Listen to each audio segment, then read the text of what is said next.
All right, so first thing you want to do is flip your track upside down. That's pretty simple. I'm using a little table. I got this thing clamped down so that when I try and pull this here strip, nothing moves around. I'm not trying to do this. I mean, I'm holding the GoPro with one hand and pulling this with the other hand. So there's the old splinter guard. Let's just go away.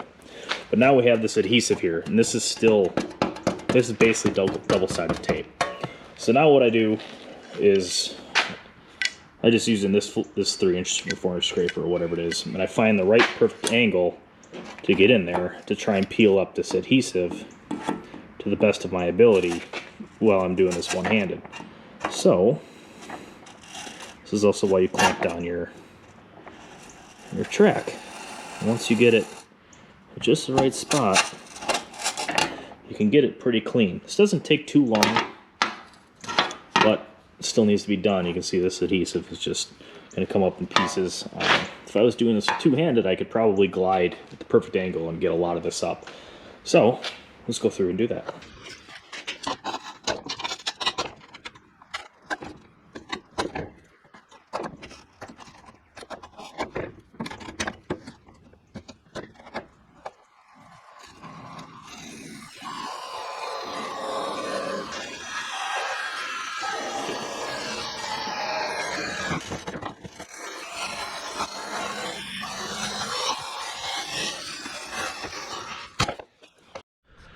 All right, so that was one scrape job done. So you can see I got really nice and close here. It's still a little tacky, but then if I'm changing that angle a little bit, which I probably was during filming, and then you get over here where I really was kind of missing. So we got to go through and scrape up as much as you can, but you can actually get a pretty good chunk of adhesive up right there. So this is getting good progress. Let's keep going on it.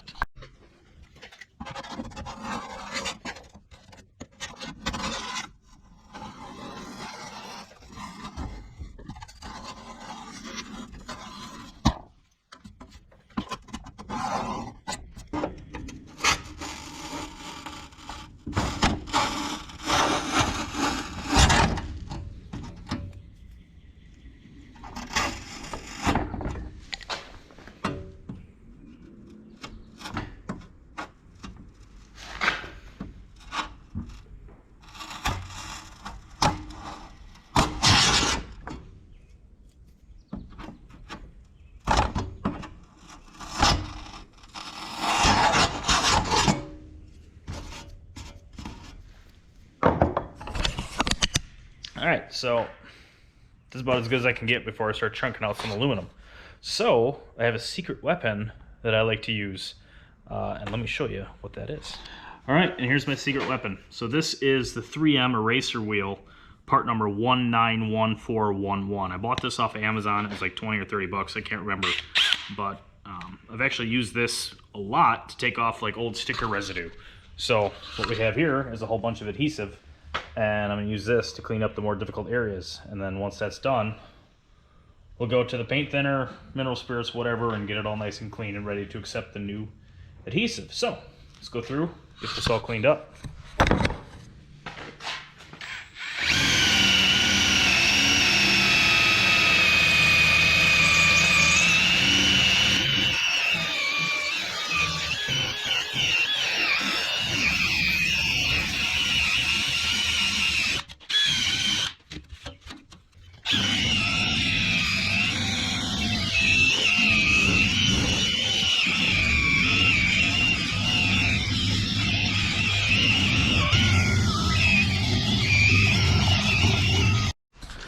Alright, so you can see it's a whole lot cleaner.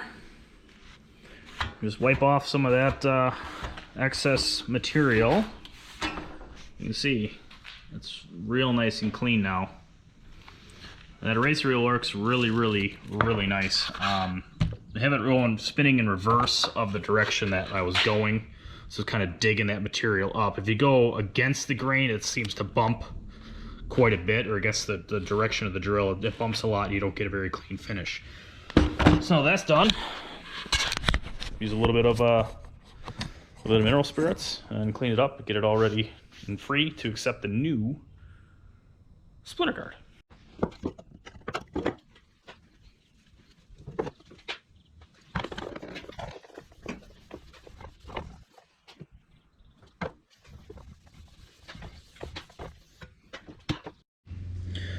All right, got our new splinter guard, and you can see that the adhesive is on one side more than the other. So the side without the adhesive, you obviously want to have sticking off over the track. So if it was on this end, you're going to go like this, and you want to line it up all nice and tight with this. This guide here is cut out, whatever. So we'll start pulling this off and see how we can get this thing to stick in there. Now this does come longer than 55 inches, so you're gonna have to trim it to length a little bit. It's not much longer, but it's a nice little touch to give you a little bit extra that you need. All right, so I got my new blade on my tracksaw. That's 62 throughout there. And I just switched over my 39-inch track here just because it's a little bit easier for demonstration purposes.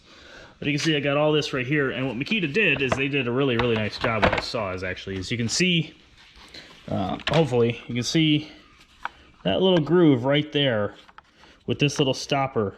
So what that stopper does is allow you to only go down like 2 or 3 millimeters, just enough to cut the splinter guard.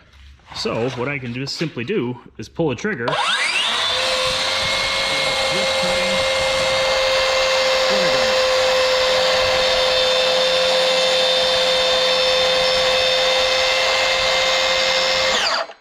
Now I know exactly where my rip is going to be.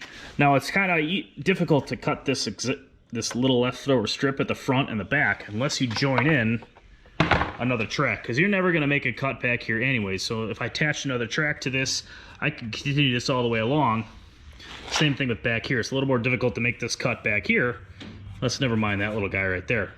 But at least from here to here, I know exactly where I'm going to be.